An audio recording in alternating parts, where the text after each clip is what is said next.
성경에는 자연의 법칙을 뛰어넘는 수많은 놀라운 기적들이 기록되어 있습니다. 이 기적들은 단순한 신기한 사건을 넘어 하나님의 살아계심과 그분의 전능하신 능력을 우리에게 생생하게 보여줍니다. 우리는 오늘 이 기적들을 깊이 들여다보며 그 속에 담긴 영적인 의미와 우리에게 주시는 귀한 교훈을 함께 찾아보고자 합니다. 가장 먼저 출애굽기의 홍해를 가르신 기적을 떠올려 봅시다. 이스라엘 백성은 애굽에서의 길고 고통스러운 노예 생활을 뒤로하고 모세의 인도로 자유를 향한 발걸음을 내디뎠습니다. 그들의 앞길에는 거대한 홍해가 가로막고 있었고 뒤에서는 애굽의 바로 왕과 그의 강력한 군대가 맹렬하게 추격해오고 있었습니다. 진퇴양난의 상황에서 이스라엘 백성들은 두려움과 절망에 휩싸여 모세를 원망하기 시작했습니다. 바로 그 순간 모세는 하나님께 부르짖었고 하나님께서는 그에게 지팡이를 들어 바다 위로 내밀 것을 명하셨습니다. 모세가 하나님의 말씀에 순종하여 지팡이를 내밀자 밤새도록 강한 동풍이 불어 바다를 갈라지게 했습니다. 깊고 넓었던 홍해는 양쪽으로 갈라져 거대한 물벽을 이루었고 그 가운데에는 마른 땅이 드러났습니다. 이스라엘 백성은 이 마른 땅을 밟고 바다 한가운데를 가로질러 무사히 건너갈 수 있었습니다. 그들의 뒤를 쫓아오던 애굽 군대가 같은 길로 들어섰을 때 하나님께서는 갈라졌던 바다를 다시 합쳐 애굽의 모든 병거와 마병들을 물속에 수장시키셨습니다. 이 기적은 이스라엘 백성에게 하나님의 구원 능력을 확증시켜 주었으며 그분만이 참된 주님이심을 만방에 드러내는 사건이었습니다. 홍해를 건넌 이스라엘 백성은 기쁨과 감격으로 하나님을 찬양하며 새로운 희망을 품고 광야 길을 걷게 됩니다. 다음으로 여호수아 시대에 일어난 여리고 성 함락 기적을 살펴보겠습니다. 가나안 땅에 들어선 이스라엘 백성에게 여리고 성은 난공불락의 요새였습니다. 높고 두꺼운 성벽으로 둘러싸인 이 거대한 성은 인간의 힘으로는 도저히 정복할 수 없는 것처럼 보였습니다. 그러나 하나님께서는 여호수아에게 아주 독특하고 이해하기 어려운 명령을 내리셨습니다. 그것은 바로 엿새 동안 매일 한 번씩 성 주위를 돌고 일곱째 날에는 7번 성을 돈 후 모든 백성이 큰 소리로 외치라는 것이었습니다. 이 명령은 군사적인 전략과는 전혀 상관없는 오직 하나님의 말씀에 대한 절대적인 순종을 요구하는 것이었습니다. 여호수아와 이스라엘 백성은 하나님의 명령에 따라 묵묵히 성 주위를 돌았습니다. 매일 아침 제사장들은 하나님의 언약궤를 메고 나팔을 불며 성 주위를 행진했고 군사들은 그 뒤를 따랐습니다. 백성들은 아무 말 없이 침묵하며 행진을 이어갔습니다. 엿새 동안 이어진 이 행진은 백성들의 믿음을 시험하고 하나님의 능력을 의지하게 만드는 과정이었습니다. 마침내 7째 날 백성들은 명령대로 7번 성 주위를 돌았습니다. 그리고 여호수아의 신호와 함께 모든 백성이 일제히 큰 소리로 외쳤습니다. 그 순간 놀라운 일이 벌어졌습니다. 난공불락의 여리고 성벽이 와르르 무너져 내렸고 이스라엘 백성은 무너진 성벽을 밟고 성 안으로 진격하여 여리고를 정복할 수 있었습니다. 이 기적은 전쟁의 승패가 군사력이나 전략에 달린 것이 아니라 오직 하나님의 능력과 그분에 대한 순종에 있음을 분명히 보여주었습니다. 이스라엘 백성은 여리고 성 함락을 통해 하나님의 약속이 반드시 이루어짐을 직접 경험했고 가나안 정복에 대한 확신을 갖게 되었습니다. 또한 엘리야 선지자의 시대에 있었던 불이 내린 기적은 어떻습니까? 이스라엘 왕 아합의 통치 시기 백성들은 참된 하나님을 버리고 우상 바알을 숭배하며 영적인 암흑기에 놓여 있었습니다. 엘리야 선지자는 이러한 타락을 개탄하며 바알 선지자들과 갈멜산에서 대결을 제안했습니다. 각자의 신에게 제물을 바치고 불을 내려 제물을 태우는 신이 참된 신임을 증명하자는 것이었습니다. 450명의 바알 선지자들은 아침부터 저녁까지 바알을 부르며 격렬하게 춤을 추고 몸을 상하게 하며 제단 위로 불을 내려달라고 간절히 빌었습니다. 그러나 아무런 응답도 불도 내려오지 않았습니다. 저녁이 되자 엘리야가 나섰습니다. 그는 무너진 여호와의 제단을 수축하고 제물 주위에 도랑을 판 후 물통 넷에 물을 채워 제물과 나무에 붓게 했습니다. 심지어 3번씩이나 물을 부어 제물이 물에 흠뻑 젖고 도랑에도 물이 가득 차도록 했습니다. 이는 하나님의 기적이 우연이 아니라 그분의 전능하신 능력으로만 가능하다는 것을 더욱 명확히 보여주기 위함이었습니다. 엘리야는 하나님께 겸손히 기도했습니다. 아브라함과 이삭과 이스라엘의 하나님 여호와여, 주께서 이스라엘 중에서 하나님이 되시고 내가 주의 종이 되는 것과 내가 주의 말씀대로 이 모든 일을 행하는 것을 오늘 알게 하옵소서. 그가 기도를 마치자마자 하늘에서 여호와의 불이 내려와 번제물과 나무와 돌과 흙을 태우고 도랑의 물까지 모두 말려버렸습니다. 이 광경을 지켜보던 모든 백성은 너무나 놀라 땅에 엎드려 여호와 그는 하나님이시로다, 여호와 그는 하나님이시로다 라고 외쳤습니다. 이 기적은 하나님의 존재와 그분의 유일하심을 강력하게 증거하며 백성들에게 참된 신앙으로 돌아오게 하는 결정적인 계기가 되었습니다. 바알 숭배는 무너지고 하나님의 이름이 다시 이스라엘 가운데 높여졌습니다. 진약 시대에는 예수님께서 행하신 수많은 기적들이 있습니다. 그 중에서도 나사로를 살리신 기적은 죽음을 이기신 예수님의 권능을 가장 극적으로 보여줍니다. 예수님께서 사랑하시던 나사로가 병들어 죽었습니다. 나사로의 누이들인 마르다와 마리아는 깊은 슬픔에 잠겼고 이미 나사로가 죽어 무덤에 장사된 지 나흘이나 지났습니다. 예수님께서 베다니에 도착하셨을 때 마르다는 예수님께 달려와 주께서 여기 계셨더라면 내 오라버니가 죽지 아니하였겠나이다라고 말하며 슬픔을 토로했습니다.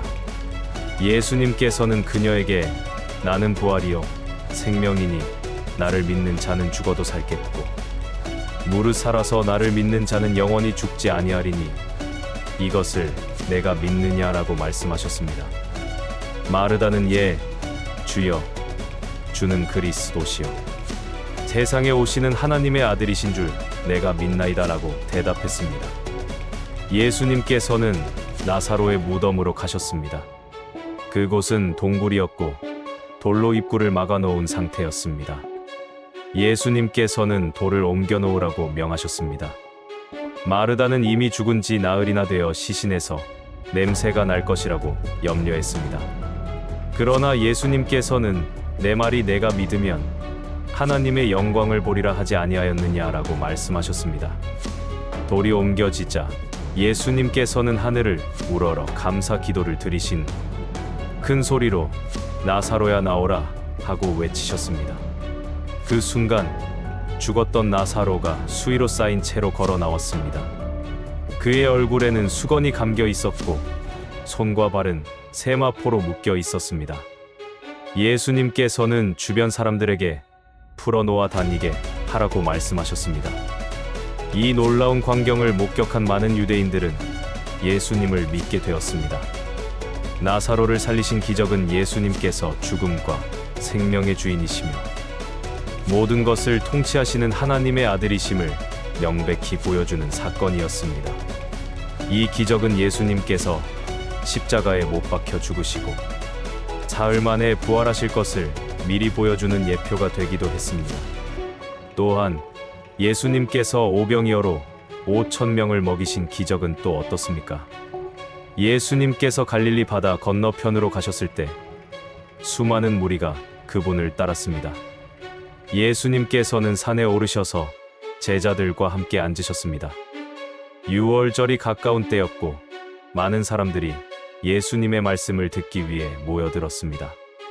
예수님께서는 빌립에게 우리가 어디서 떡을 사서 이 사람들을 먹이겠느냐라고 물으셨습니다. 빌립은 이 많은 사람을 먹이려면 200데나리온 어치의 떡으로도 부족할 것이라고 대답했습니다. 그때 안드레가 어린아이 하나가 보리떡 5개와 물고기 2마리를 가지고 있다고 아뢰었습니다. 그러나 그 작은 양으로는 수많은 사람들을 먹이기에는 턱없이 부족해 보였습니다. 예수님께서는 사람들에게 잔디밭에 앉도록 지시하셨습니다. 남자만 5,000명 가량이 앉았습니다. 예수님께서는 보리떡 5개와 물고기 2마리를 손에 드시고 하늘을 우러러 축사하신 후 떡을 떼어 제자들에게 주시고 제자들은 다시 무리에게 나누어 주게 하셨습니다. 물고기도 마찬가지로 나누어 주셨습니다. 놀랍게도 모든 사람이 배불리 먹고도 남았습니다. 제자들이 남은 조각을 거두니 보리떡 5개로 먹고 남은 것이 12바구니에 가득 찼습니다. 이 기적은 예수님께서 단순히 병을 고치거나 죽은 자를 살리시는 것뿐만 아니라 자연의 물질까지도 통제하시고 풍성하게 채우시는 분임을 보여주었습니다. 이는 또한 예수님께서 생명의 떡이시며 우리 영혼의 굶주림을 채우시는 분임을 상징적으로 보여주는 사건이기도 합니다. 이러한 성경 속 기적들은 단순히 과거의 신비로운 사건으로만 존재하는 것이 아닙니다. 그것들은 오늘날 우리의 삶 속에서도 여전히 살아 역사하시는 하나님의 능력을 증거하며 우리에게 깊은 영적인 깨달음을 선사합니다. 우리는 이 기적들을 통해 하나님은 자연의 법칙에 갇히지 않으시는 전능하신 분이시며 그분의 뜻과 계획은 인간의 한계를 초월한다는 것을 알 수 있습니다. 공회를 가르시고 여리고 성을 무너뜨리시며 죽은 자를 살리시고 오병이어로 수많은 사람을 먹이신 하나님은 불가능이 없으신 분입니다. 이 기적들은 또한 우리에게 믿음과 순종의 중요성을 가르쳐 줍니다. 모세가 지팡이를 내밀고 여호수아가 성 주위를 돌고 엘리야가 기도하고 예수님께서 명령하셨을 때 기적은 일어났습니다. 하나님께서는 우리의 작은 순종과 믿음을 통해 상상할 수 없는 큰 일을 행하십니다. 우리의 이성으로는 이해할 수 없는 상황 속에서도 하나님의 말씀에 순종하며 그분을 신뢰할 때 우리는 그분의 놀라운 역사를 경험할 수 있습니다. 또한 이 기적들은 하나님의 사랑과 구원의 계획을 보여줍니다. 하나님께서는 고통받는 이스라엘 백성을 홍해를 통해 구원하셨고 가나안 땅으로 인도하시기 위해 여리고 성을 무너뜨리셨습니다. 영적인 암흑기의 엘리야를 통해 참된 신앙을 회복시키셨고 죽음의 권세를 이기신 예수님을 통해 우리에게 영원한 생명을 주셨습니다. 오병이어 기적을 통해 육적인 배고픔뿐만 아니라 영적인 굶주림까지 채워주시는 분이 바로 우리 하나님이십니다. 이 모든 기적은 하나님의 깊고 변함없는 사랑과 우리를 향한 구원의 계획 속에서 이루어진 것입니다. 따라서 우리는 성경 속 기적들을 단지 경이로운 이야기가 아니라 살아계신 하나님의 계시로 받아들여야 합니다. 이 기적들은 우리가 살고 있는 세상의 모든 문제와 어려움 속에서도 하나님을 전적으로 의지하고 신뢰해야 할 이유를 분명히 보여줍니다. 우리의 삶이 아무리 막막하고 절망적인 상황에 처할지라도 홍해를 가르시고 죽은 자를 살리신 그 하나님께서는 우리를 위해 놀라운 일을 행하실 수 있습니다. 우리는 이 기적들을 통해 불가능은 없으신 하나님을 바라보고 그분의 능력과 사랑 안에서 담대함과 소망을 얻어야 합니다. 하나님께서는 여전히 기적을 행하시는 분이시며 그분과의 관계 속에서 우리의 삶도 기적의 연속이 될 수 있음을 믿으시길 바랍니다. 사랑과 능력의 하나님, 오늘 성경 속 놀라운 기적들을 통해 주님의 전능하심과 우리를 향한 변함없는 사랑을 다시 한번 깨닫게 하시니 감사드립니다. 홍해를 가르시고 여리고 성을 무너뜨리며 죽은 자를 살리신 주님의 크신 능력을 찬양합니다. 주님, 저희의 연약한 믿음을 붙들어 주셔서 저희의 이성으로는 이해할 수 없는 상황 속에서도 주님의 말씀을 온전히 신뢰하며 순종하게 하옵소서. 저희 삶의 모든 영역에서 주님을 의지할 때 주님의 놀라운 기적들을 경험하게 될 줄 믿사오니 저희의 마음 문을 열어 주님의 역사하심을 간절히 구하게 하옵소서. 세상의 시련과 고난 속에서도 오직 주님만을 바라보며 주님 안에 있는 소망과 평안을 누리게 하옵소서. 저희를 사랑하사 독생자를 주시고 죽음에서 부활하게 하심으로 영원한 생명의 길을 열어주신 예수 그리스도의 이름으로 기도합니다. 아멘.